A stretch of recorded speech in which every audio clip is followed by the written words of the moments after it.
दिखाया। तो बोलेंगे सर कहाँ है, तो बोलूंगा ऊपर आओ, ऊपर मैंने एक स्ट्रक्चर दिखाया था जब हमने वार्नर थियरी पढ़ी थी, देखे थे कि नहीं ये स्ट्रक्चर, इस थियरी स्ट्रक्चर को साइडविक स्ट्रक्चर बोलते हैं, साइडविक थियरी बोलते हैं, ठीक है। तो कुछ नया कॉन्सेप्ट है ही नहीं, जो स्ट्रक्चर है that is called Sidgwick theory, okay. तो अभी वापस से हम लोग नीचे के कॉन्सेप्ट में आते हैं। तो अफेक्टिव एटॉमिक नंबर में हमें क्या पढ़ना है कि कोई कोऑर्डिनेट बॉन्डिंग जब होती है तो कितनी स्टेबल होती है, समझ में आया क्या? इसको अगर मैं लाइफ की एक अच्छी एग्जांपल देता हूँ, देखो आज की जैसे फैमिली की एग्जांपल, तो ये है मान लो हस्बैंड, ये है वाइफ। देखो एक हस्बैंड वाइफ की लाइफ कैसे अच्छी चल सकती है जब इन दोनों में क्या होना चाहिए? हाँ फरहान फरमान, एक लाइफ अच्छी कब चल सकती है किसी हस्बैंड या वाइफ की? जब दोनों में बॉन्डिंग अच्छी, बराबर, दोनों में कोऑर्डिनेशन अच्छा, बराबर ना साइमा? तभी इनकी लाइफ अच्छी चल सकती है। अगर कोऑर्डिनेट बॉन्डिंग नहीं होती हाँ सर। तो इसका मतलब ये नहीं कि शादी तो होती तो सभी की कोऑर्डिनेट बॉन्डिंग हो, अरे नहीं, बॉन्डिंग का मतलब स्टेबल बॉन्डिंग, दोनों एक जैसा सोचे, दोनों एक जैसा समझे, स्टेबिलिटी हो, तब ये बॉन्डिंग मजबूत कहलाएगी। तो अफेक्टिव एटॉमिक नंबर इसी बॉन्डिंग के बारे में बताता है कि कोई बॉन्डिंग तो हो गई, चलो मान लेते बॉन्डिंग हो गई, दोस्तों की बॉन्डिंग हो जाती है, एक दोस्त दूसरे 10वीं से लेकर 11वीं 12वीं कंटिन्यू दोस्ती रहते, that is called the stability of bonding. वरना हमारे दोस्त तो 11वीं में भी बनते हैं, 12वीं में भी बनते हैं, पर कितने दोस्त जुड़े रहते हैं, कितने दोस्त कंटिन्यू रहते हैं साथ में? बहुत कम रहते हैं। जैसे ही 12वीं में खत्म दोस्ती, that is not called stable coordinate bond. समझ में आया? तो कोऑर्डिनेट कंपाउंड होता है। सर कितने साल से हो साथ में? हाँ, अरे बाप रे, ये इन्फॉर्मेशन कहाँ से आ गई यहाँ पे? हम लोग को तकरीबन अगर क्लासेस को लेके हो जाता 4-5 साल हो गए, 4-5 साल साथ में। अच्छा, तो चलो इतनी डीपली कॉन्सेप्ट में ये भी बात आ गई, चलो ठीक है। Effective atomic number I hope समझ में आ गया, बेसिक तरीके से मैंने समझा दिया क्या होता है। अब इफेक्टिव एटॉमिक नंबर केमिस्ट्री के लिहाज से किसी कोऑर्डिनेट कंपाउंड का कैसे कैलकुलेट करेंगे, है ना, वो देखने का। तो इफेक्टिव एटॉमिक नंबर को शॉर्ट फॉर्म EAN से रिप्रेजेंट करते हैं। वो total number of electron around the centre metal atom, मतलब क्या, एक मेटल है, इसके आसपास, इसके सेंटर में, सराउंडिंग में कितने लिगेंड होंगे, ये लिगेंड ही तो इसको इलेक्ट्रॉन देंगे, तो total number of electron around the central metal atom is called effective atomic number. अब कैलकुलेट करने के लिए एकदम सिंपल फॉर्मूला दिया है, डेफिनेशन समझ में आ गई कि इफेक्टिव एटॉमिक नंबर का काम क्या है। कोई कोऑर्डिनेट बॉन्ड है, कोई कोऑर्डिनेट कंपाउंड है, तो कितना स्टेबल है उसको कैलकुलेशन करने का एक तरीका है, उसको पता करने का एक तरीका है ये, है ना। तो इसको पता करने के लिए इतना बड़ा बड़ा इतना सब पढ़ने की जरूरत नहीं है, डायरेक्ट मेन मुद्दे पे आते हैं, फॉर्मूले पे आते हैं। ये फॉर्मूला, इसकी डेफिनेशन है, क्या है फॉर्मूला? तो number of electron of metal ion plus total number of electron donated bye ligand. I hope समझ में आ रहा होगा, मेटल के इलेक्ट्रॉन और लिगेंड के वो इलेक्ट्रॉन जो उस मेटल को डोनेट करा है, that is called effective atomic number. तभी तो कोऑर्डिनेट बॉन्डिंग होगी, बरोबर ना। इसको ऐसे भी समझ सकते हैं, एक्चुअली नीचे वाला फॉर्मूला ज्यादा परफेक्ट है, इसको ऐसे भी लिख सकते हैं, एटॉमिक नंबर ऑफ मेटल। सबसे पहले आपको क्या करना है, ये जो Z है, ये Z किसको रिप्रेजेंट करा है? मेटल के एटॉमिक नंबर को, किसके? मेटल के एटॉमिक नंबर को। अब ये x क्या है, तो माइनस, ये फॉर्मूला का हिस्सा है तो जैसा है वैसे लिखना आपको पड़ेगा, minus number of electron loss by metal. Minus x किसको रिप्रेजेंट कर रहा है कि कोई मेटल कितने इलेक्ट्रॉन को लॉस करे। समझ में आ रहा है क्या फरहान, अरमान, साइमा? सिंपल है। तो फॉर्म आयन, मतलब जब वो इलेक्ट्रॉन लूज करते हैं, हमेशा हम लोग देखते हैं कोई भी मेटल हमें मिलता है तो उसमें +2 लिखा रहता है, +3 लिखा रहता है। तो ये क्या बताता है, ये जो पावर है ये बताता है कि कितना इलेक्ट्रॉन ये लूज कर रहा है, कितना इलेक्ट्रॉन ये खो रहा है, बराबर। तो फॉर्मूले में क्या है, मेटल का एटॉमिक नंबर, फिर माइनस क्या करेंगे, कितना इलेक्ट्रॉन ये लूज कर रहा है, उतने ही पॉजिटिव चार्जेस पे आएंगे, प्लस y क्या चीज है, y है number of electron donated bye ligand. तो जब ये लूज कर रहा है तो कितने लिगेंड इसमें ऐड हो रहे हैं, इलेक्ट्रॉन दे रहे हैं, that is represent by y। ये फॉर्मूले का इस्तेमाल करके आप किसी भी कोऑर्डिनेट बॉन्ड, मतलब कोई भी कॉम्प्लेक्स स्ट्रक्चर, जैसे देखो आपको नीचे ही स्ट्रक्चर एक दिख रहा है कोबाल्ट का अमोनिया के साथ, इसका इफेक्टिव एटॉमिक नंबर ये कितना स्टेबल है वो कैलकुलेट कर सकते हैं। अब यहाँ पे एक और चीज मैं बता देता हूँ, कैसे पता चलेगा। आपकी जो वैल्यू है 36 आनी चाहिए, कितनी आनी चाहिए? 36। मतलब यहाँ पे जितने भी एलिमेंट्स हैं ना, जितने भी मेटल्स हैं, वो चाहते हैं कैसा इफेक्टिव स्टेबल होना, बिल्कुल नोबल ग्रुप की तरफ। हर एक को नोबल ग्रुप की तरफ स्टेबल होना चाहते हैं कि नहीं? तो नोबल ग्रुप में तो 18, 36 ऐसे नंबर होते हैं। तो हमारा जब भी कैलकुलेशन करेंगे तो 36 आना चाहिए। ये एक ट्रिक बता रहा हूँ, अगर तुम्हारा 36 आता है तो उसका मतलब तुम्हारा जो कॉम्प्लेक्स कंपाउंड है वो इफेक्टिव। अगर इसको छोड़ के कोई और इवन ऑड नंबर आता है तो वो नहीं लेंगे, क्योंकि 18 के टेबल में क्या आता है, 18 के टेबल में 18 आता है, या तो 36 आता है, या तो 54। अगर अपने को ये नंबर मिलते हैं तो मैंने कहा effective number, atomic number stable है, कोऑर्डिनेट बॉन्ड स्टेबल है, बराबर ना। ऑक्टेट रूल याद है कि नहीं, कोई एलिमेंट कब स्टेबल है जिसके लास्ट शेल में 8 इलेक्ट्रॉन है। तो बिल्कुल इसी तरह से अगर आप पूरा कैलकुलेट करोगे तो या तो आपको 18 आना चाहिए, क्योंकि ये नोबल ग्रुप के एलिमेंट्स जो होते हैं उनमें ज्यादातर 18, 36, 54 इस तरह के नंबर होते हैं, है ना। तो ऐसे नंबर आते हैं तो बोल देगा स्टेबल, अगर ऐसे नंबर नहीं आते तो बोलने का अनस्टेबल। समझ में आया यहाँ तक? कोई डाउट है यहाँ तक? हाँ चालू हो गई ना रिकॉर्ड। जो नोबल ग्रुप के एलिमेंट्स है उनका क्या है देखो जरा, 36, 18 सारे इवन नंबर है। अगर जरा भी तुमको ऑड नंबर आता है या नोबल ग्रुप से अनरिलेटेड नंबर आता है तो तुम डायरेक्ट बोल देना कि जो इफेक्टिव एटॉमिक नंबर जो स्टेबिलिटी वो नहीं है उस कोऑर्डिनेट कंपाउंड। समझ में आया? सिंपल है कॉन्सेप्ट, कोई कॉम्प्लिकेशन? एकदम आसान है। ये इफेक्टिव एटॉमिक नंबर का काम क्या है, कोई बॉन्ड है, कोई कॉम्प्लेक्स कंपाउंड कोऑर्डिनेट बॉन्ड है, वो स्टेबल है या नहीं है। दूसरा कैसे पता करेंगे, उसका एक फॉर्मूला है Z-X+Y, उसमें सारी वैल्यू पुट करेंगे और सॉल्व करके फाइंड आउट कर लेंगे। समझ में आया? कोई डाउट? अब हम लोग आइसोमर्स में आ रहे हैं। आइसोमर्स के बारे में हम लोग पहले से जानते हैं, बरोबर फरहान, साइमा, अरमान? आइसोमर्स क्या होता है? हाँ sir, same molecular formula but different structure formula, different यानी एक ही स्ट्रक्चर। टाइप का मॉलिक्यूल का, मान लो ये एक मॉलिक्यूल है पर इसको अलग अलग तरीके से हम अरेंज करके डिफरेंट स्टाइल बना सकते हैं। तो इसको भी फर्दर डिवाइड किया है स्टीरियो आइसोमर में और कॉन्स्टिट्यूशन आइसोमर। तो स्टीरियो आइसोमर में दो टाइप पढ़ेंगे, एक ज्योमेट्रिकल और ऑप्टिकल। ज्योमेट्रिकल का मतलब क्या होता है? DNL। डी क्या होता है? डेक्स्ट्रो लीवो। मतलब अगर मैं इस कॉम्प्लेक्स कंपाउंड पे लाइट पास करूंगा तो उसमें रोटेशन कैसे होगा? डेक्स्ट्रो होगा या लीवो होगा, उसकी स्टडी हम यहाँ करेंगे। ऑप्टिकल का मतलब क्या? लाइट की स्टडी, मतलब इनेंशियोमर, यहाँ नहीं वो लाइट की स्टडी नहीं। जैसे मान लो अगर किसी मॉलिक्यूल को मैं ऐसा रखता हूँ, यहाँ पे एच है, यहाँ पे OH है मान लो, और मिरर रखता हूँ, तो मिरर में क्या पता चलता है? मिरर में चीजें हमेशा उल्टी दिखती, बरोबर के नहीं? वो हम लोग ऑप्टिकल आइसोमर में देखेंगे। उसके बाद आते हैं कॉन्स्टिट्यूशनल स्ट्रक्चरल आइसोमर, उसके अंदर लिंकेज वगैरह ब्ला ब्ला जो भी है पूरा पढ़ेंगे। एकदम इजी है, एग्जाम में आता है, रैंडम कुछ भी दे देता है, एकदम बचकाना कॉन्सेप्ट है। अगर मैं बोलूंगा थेरेटिकल, ये थेरेटिकली चैप्टर है। अभी इसमें इसमें अगर देखें तो टफनेस है, आगे आएगी, अभी तक कुछ भी नहीं, अभी एकदम सिंपल जा रहे हैं। ठीक है, ये देखो अरमान आता जाता ही रहेगा, है ना, लेक्चर में।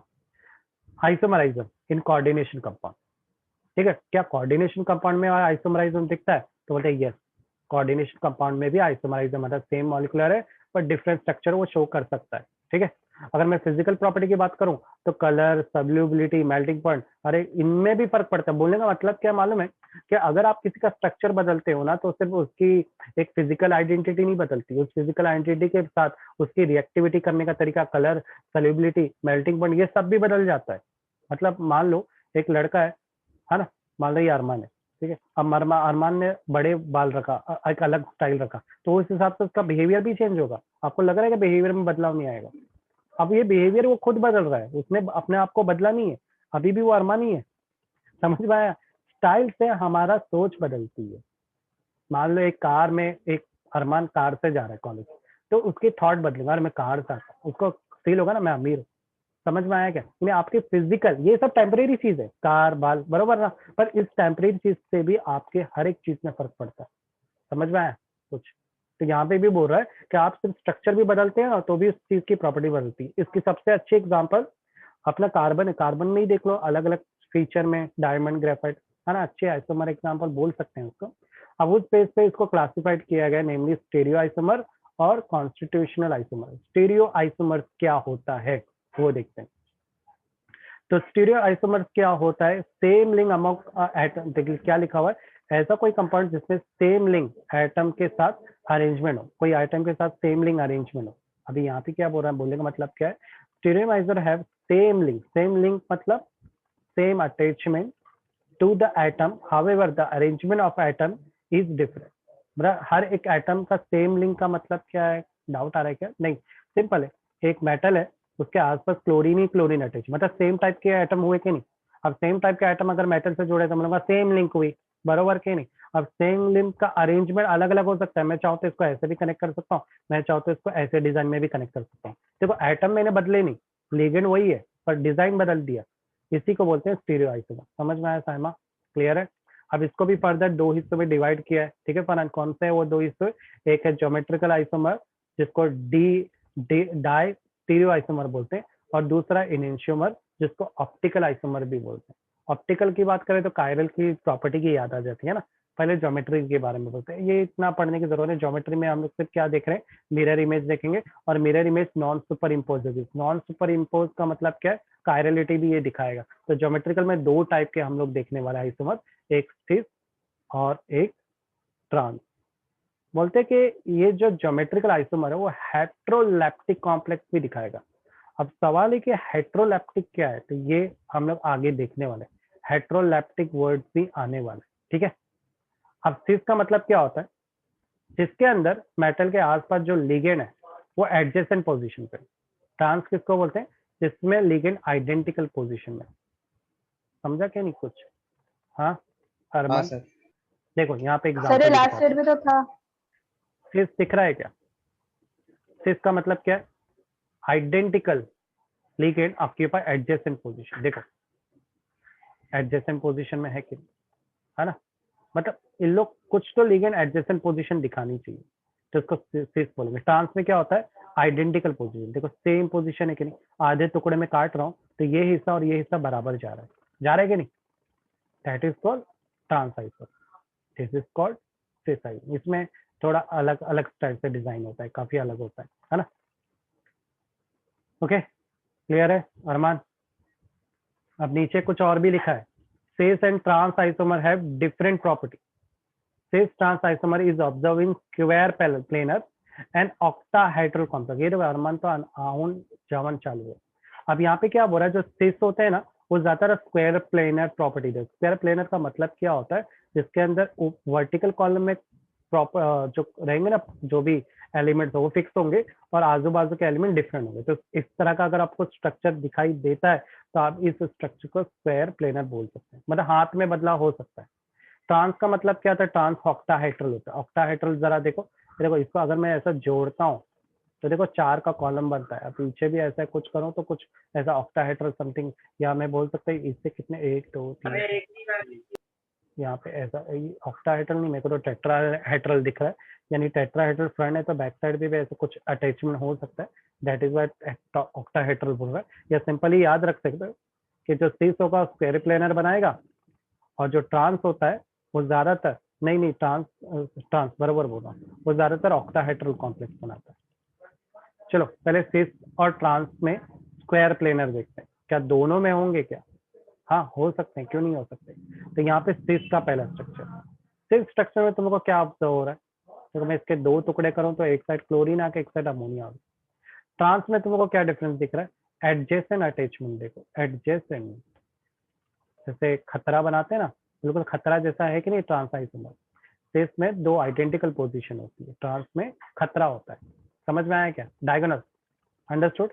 अब ये देखो ये प्रॉपर्टी की बात करो तो यहाँ पे कौन सा स्टाइल का चल रहा है, देखो Ma2B2 चल रहा है। M मतलब मेटल, A मतलब 2 अलग एलिमेंट, B2 मतलब 2 एक और डिफरेंट एलिमेंट। तो ये वाला प्रॉपर्टी हम पढ़ रहे हैं। समझ में आया क्या? अगर इसमें देखो तो प्रॉपर्टी में बदलाव किया है हमने, तो उस हिसाब से अगर डिफरेंट ये तो यही प्रॉपर्टी इसी को यूज किया। और भी एग्जांपल देखते हैं ताकि रिमेनिंग कंफ्यूजन भी क्लियर हो जाए। इस एग्जांपल में देख सकते हैं इसमें क्या दिखाई दे रहा है, लेफ्ट साइड में सेम एलिमेंट और राइट साइड में लेफ्ट साइड में तो चलो सेम एलिमेंट, यहाँ पे तो 2 डिफरेंट एलिमेंट हो गए, फिर भी ये सिस कहलाएगा क्योंकि एक साइड तो आइडेंटिकल आ ही गए।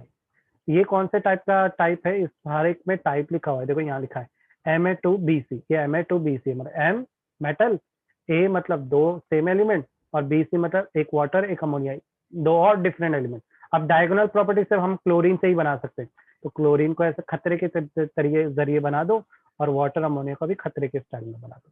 समझ में आ रहा है साइमा, फरहान, अरमान, कोई डाउट? हाँ नहीं सर। नीचे भी देखते हैं, नीचे भी अब अगर देखें तो नीचे कौन सा टाइप चल रहा है, Ma4B2। Ma4B2 क्या है, तो यहाँ पर अपने को क्या करना पड़ेगा, आइडेंटिकली जो देना ही पड़ेगा एनी हाउ। तो अभी क्या करूँ, इतने सारे अमोनिया है तो मैं इसको ऐसे काटता हूँ,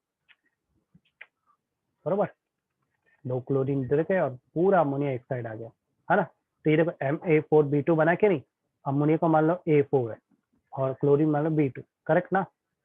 यहाँ पर मैंने पूरी खिचड़ी बना दी है ना, यहाँ पे इसको सही कर दो। अगर इधर देखो तो ट्रांस में क्या होता है, डायगोनल अटैचमेंट करना पड़ता है। देखो डायगोनल है कि नहीं, देखो यहाँ पर डायगोनल किसका अटैचमेंट किया, अमोनिया, अमोनिया का किया, क्लोरीन का कुछ नहीं किया। क्लोरीन में ऑटोमेटिक हुआ क्योंकि मेरे को डायगोनल अटैच करना था ना अमोनिया को, मैंने अमोनिया को आइडेंटिकल माना इसके अंदर, क्लोरीन को नहीं माना। समझ में आया? नेक्स्ट स्ट्रक्चर में अगर देखें किसकी क्वांटिटी ज्यादा है, बताओ फरहान और साइमा, अमोनिया की ज्यादा है, तो अमोनिया पे ध्यान देते हैं, इसको भूल जाओ, हाँ ये इसको ध्यान मत दो, हाँ क्योंकि सर। इससे डायगोनल बनेगा। अब देखो अमोनिया का ही डायगोनल बना, समझ में आया क्या ट्रिक और ये ट्रांस कैसे बनाते हैं? हाँ सर ये समझा। आइडेंटिकल, क्योंकि बहुत जरूरी है, जो जिनकी क्वांटिटी ज्यादा होगी वही तुम्हें डिसाइड करेगा सर कि ट्रांस डायगोनल में किसका मतलब बनाना। डायगोनल बनेगा डायगोनल बनता है, डायगोनल कोई और अगर सिस में आड़ा टेढ़ा रहेगा, सीस में तब आधा चिपका आधा, चिपका रहेगा नहीं लेकिन नहीं हाँ सीस आड़ा में टेढ़ा आदत रहेगा। बॉर्डर करते हैं, नहीं नहीं आधा आड़ा टेढ़ा नहीं, सीस में ऐसा बॉर्डर बनाते हैं, एक साइड ग्रुप एक साइड अदर ग्रुप, ऐसा डिवाइड करते हैं। ओके। ट्रांस में आपको खतरा बनाना है अगर डिफरेंट ग्रुप है, सिर्फ डायगोनल स्टाइल में। हाँ पर यहाँ पे क्या नहीं बन पाया, देखो ना मैं जानबूझ के कोशिश भी तो कर रहा हूँ कि मैं काम कर इसको ऐसे काटता हूँ, ऐसे काटने में देखो क्लोरीन अलग और ये इथाइलिन डायमाइन अलग हो गए, ये इथाइलिन डायमाइन है ना शॉर्ट में दिया हुआ। अब मेरे को इसको किसको लूं, तो मैं इथाइलिन डायमंड को लूंगा। तो तुम लोग सर इथाइलिन को क्यों लिए, दोनों की क्वांटिटी तो सेम है, बोलूंगा नहीं दोनों की क्वांटिटी सेम नहीं, जरा ध्यान दो, ये इथाइलिन डायमंड दो बॉन्डिंग से जुड़ा हुआ है, यानी इसकी क्वांटिटी ज्यादा है, बरोबर ना, इसलिए मेरा प्रेफरेंस इन पे रहेगा, तो इसको डायगोनल कनेक्ट करो। तो डायगोनल देखो कैसे कनेक्ट किया है इसको, डायगोनल ही है, देखो जरा है कि नहीं डायगोनल, समझ में आया साइमा, एक्चुअली डायगोनल ही है। आई होप समझ में आ गया अगर सिस क्या होता है और ट्रांस क्या होता है। इसके बहुत सारे एग्जाम्पल दिए यहाँ पे, हाँ सर। थोड़ा नाम से भी देख लेना, मैं तो बिना नाम के ही तुम लोग को समझाते जा रहा हूँ। ठीक है, ऑप्टिकल आइसोमर में इनेंशियोमर सिस्टम, इनेंशियोमर का मतलब क्या होता है, मिरर इमेज, आपको मिरर इमेज के जरिए समझना है। मिरर इमेज में हम देखते हैं कि जब कोई बंदा भी अपने आप को देखेगा मिरर में, तो राइट हैंड लेफ्ट साइड दिखता है और लेफ्ट हैंड राइट साइड दिखता है, होता है कि नहीं? तो देखना है कि हमारे ये कॉम्प्लेक्स कंपाउंड में भी ऐसी प्रॉपर्टी आ रही है क्या, और अगर आ रही है तो उस हिसाब से उसको डेक्स्ट्रो और लीवो नाम रखेंगे। डेक्स्ट्रो का मतलब क्या होगा, आप उसे प्लेन ऑफ पोलराइज लाइट में वो कैसे रोटेशन कर रहा है, क्लॉकवाइज तो डेक्स्ट्रो, एंटी क्लॉकवाइज तो लीवो। ठीक है, तो अगर यहाँ पे ध्यान दो, अगर आप इसको रोटेशन के जैसा फील करो, तो ये देखो ऐसा लग रहा है कि ये ऐसा रोटेट कर रहा है ना, ट्रेन ऐसा लग रहा है, टायर है ऐसा रोटेट कर रहा है ना, फील हो रहा है कि नहीं, हो रहा है कि नहीं? अरे बना क्लॉकवाइज और ये एंटी क्लॉकवाइज जा रहा है, देखो नीचे गया था एंटी क्लॉकवाइज हो गया ना, घुमाव चेंज हो गया इसका। ठीक है, तो यहाँ पर बोल रहा है कि ये तो ऐसा लग रहा है कि क्लॉकवाइज जा रहा है, और ये जो ऐसा लग रहा है, सॉरी मैंने गलत बोल दिया, ये लीवो लीवो है ना। तो बोलते हैं जो मिरर होता है ना, इसके अंदर जो पहला बनता है, आपको जो भी पहला मिलेगा, अगर आपको लग रहा है कि ऐसा घूम रहा है, मान लो ये ऐसा घूम रहा है, तो मिरर में आपको वही एरो उल्टा दिखाई देगा। मान लो अगर घर में आप देख रहे हो जो पंखा है वो कैसे घूमता है, एंटी क्लॉक ऐसे घूम रहा है, पर मिरर में इसी चीज को देखोगे तो वही चीज मिरर में आपको ऐसा उल्टा दिखाई देगी। दिखता है कि नहीं सामा ऐसा, बरोबर ना? यानी मिरर हर चीज को क्या करता है, उल्टा आपको दिखाता है। तो जाहिर बात है अगर आपको ये ऐसा घूमते दिख रहा है क्लॉकवाइज, तो मैं इसको डी बोलूंगा, तो वही जगह जब मिरर लगाऊंगा, इनेंशियोमर्स करूंगा, तो वही चीज आपको ऐसा उल्टा दिखाएगी। समझ में आया फरहान साइमा? एक स्ट्रक्चर दिया है कोवल डाई इथाइल, ये नेमिंग कैसे करते हैं आईयूपीएससी में हम देख चुके हैं, है ना, di ethyl tri tri di ethyl amine covalent, है ना, समझा? कोई डाउट? हाँ सर समझा। ओके, क्लियर है ना, इजी है ना? समझा सर। हाँ, अब आते हैं octahedral complex existing both geometrical and optical isomer. बोला ये जो है ना, ये दोनों रखता है, ज्योमेट्री भी रखता है, ज्योमेट्री में आएगा डीएनएल और ऑप्टिकल में आएगा मिरर इमेज भी प्रॉपर्टी देता है। तो इसके लिए अपने को पहले ना इसका ओपन स्ट्रक्चर बनाना पड़ेगा। तो कैसे बनाएंगे, तो पहले ये सेंट्रल आइटम को बनाने का, फिर उसके बाद जो भी लिगेंड है उसको शो करने का। ठीक है, स्ट्रक्चर भी इतना मुश्किल नहीं, सिंपल रहता है। देखो यहाँ पर स्ट्रक्चर बनाया हुआ, याद रखो इथाइलिन डायमाइन, इसमें दो बॉन्डिंग जा रही है ना।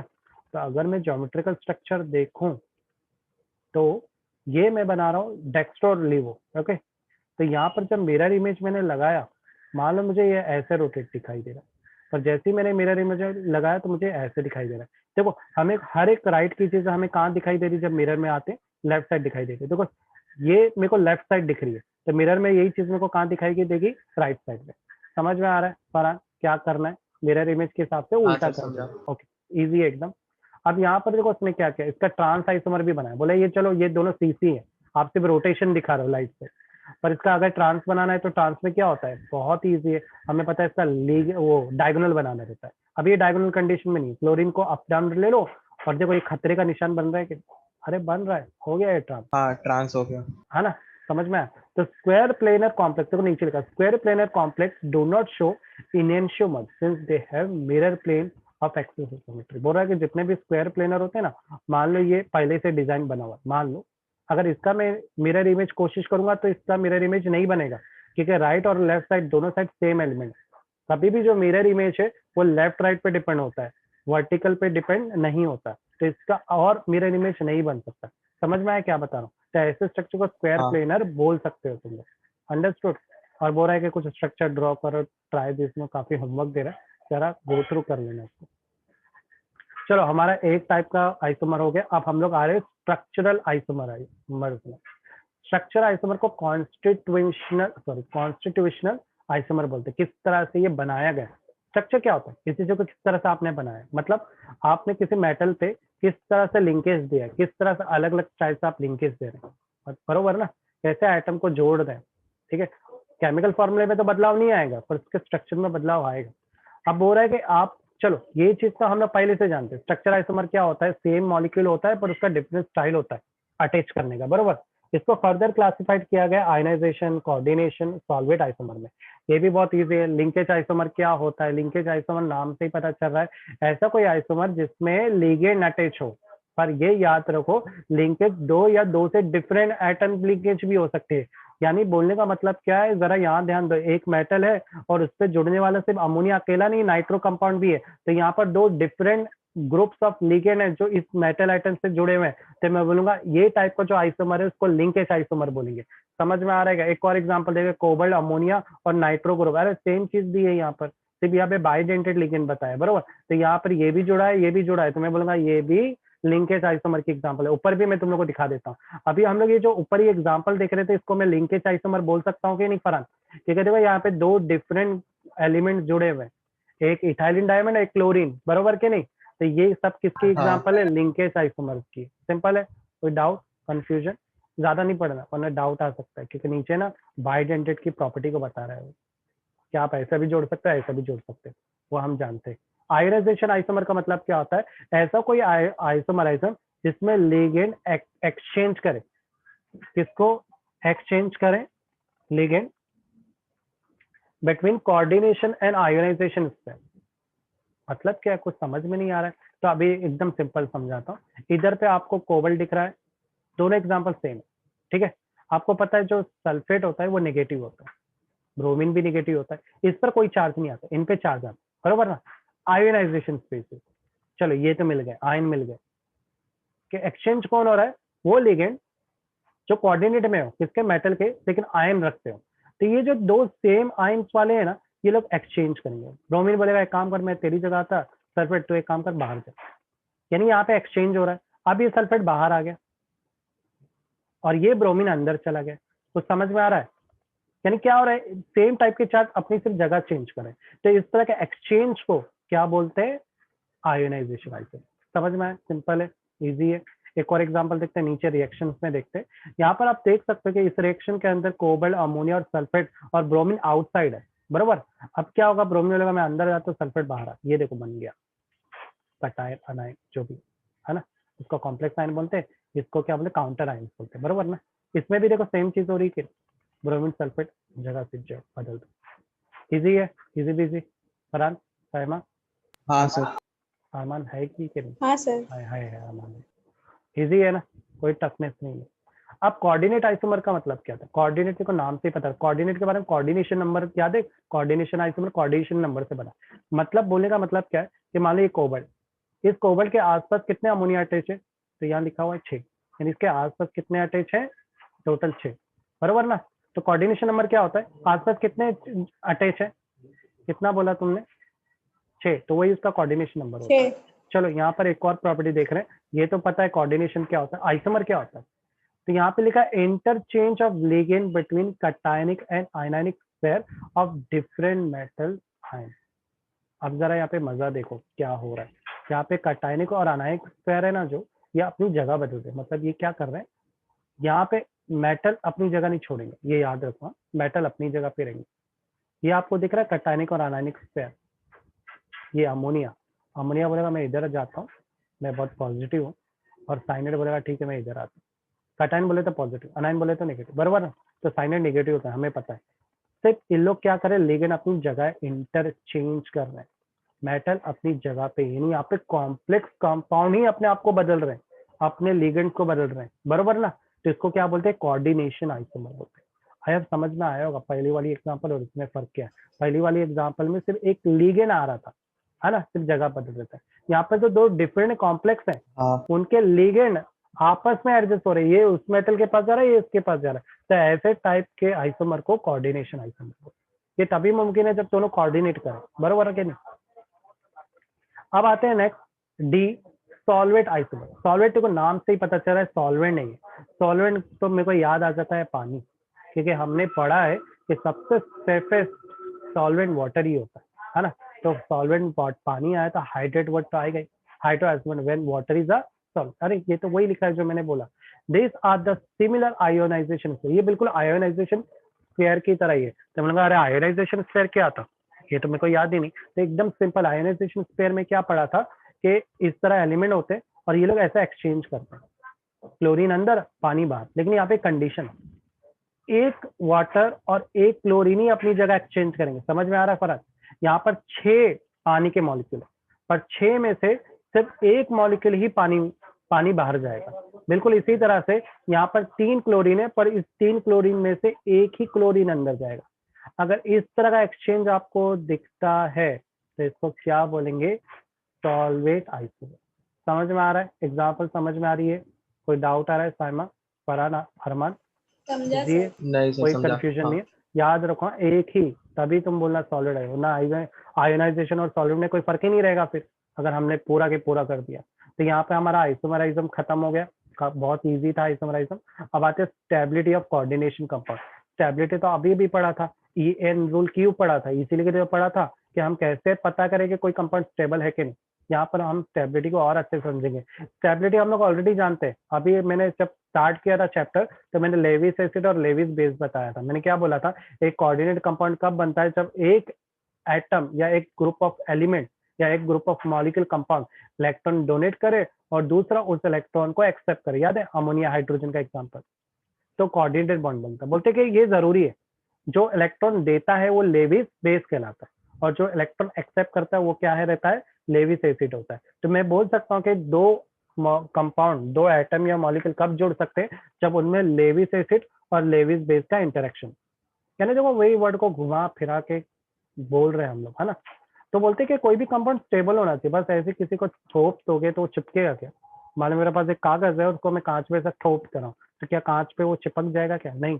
कोई भी दो चीज को जुड़ने के लिए दोनों में बॉन्डिंग होना जरूरी है ना। और वो बॉन्डिंग के लिए इंटरेक्शन चाहिए, जो यहाँ पर एक एग्जाम्पल में समझ में आ रहा है। करेक्ट, पहला पैराग्राफ है, क्लियर होगा। नीचे एक एग्जांपल देखते हैं, इक्विलिब्रियम कंडीशन की एग्जांपल है।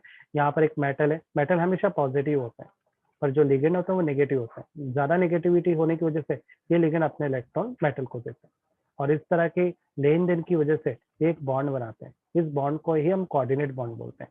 बॉन्ड में आपको पॉजिटिव चार्ज और नेगेटिव चार्ज दिख रहा होगा। इस बॉन्ड में नेगेटिव चार्ज के साथ अल्फाबेट ए लिखा हुआ है, और लिगेंड के अंदर नेगेटिव चार्ज के साथ आपको एक्स भी दिखाई दे रहा है। ये ए और एक्स है क्या, ये ए और एक्स क्वांटिटी को बताते हैं। मतलब आपके पास मेटल पॉजिटिव है तो कितना पॉजिटिव है, 2 पॉजिटिव है, 3 पॉजिटिव है, 4 पॉजिटिव है। इसी तरह से एल का ये जो एक्स है ये वो बताता है कि ये कितना नेगेटिव है, 2 नेगेटिव है, 3 नेगेटिव है या 4 नेगेटिव। समझ में आया, यानी ये क्वांटिटी को बताते हैं कि आप कितना नेगेटिव हुआ। अब दूसरा इक्विलिब्रियम कांस्टेंट निकालने का हमें आता है, अभी अभी हम लोग ने आयोनिक इक्विलिब्रियम पढ़ा। क्या होता है, प्रोडक्ट अपन रिएक्शन का रेशो।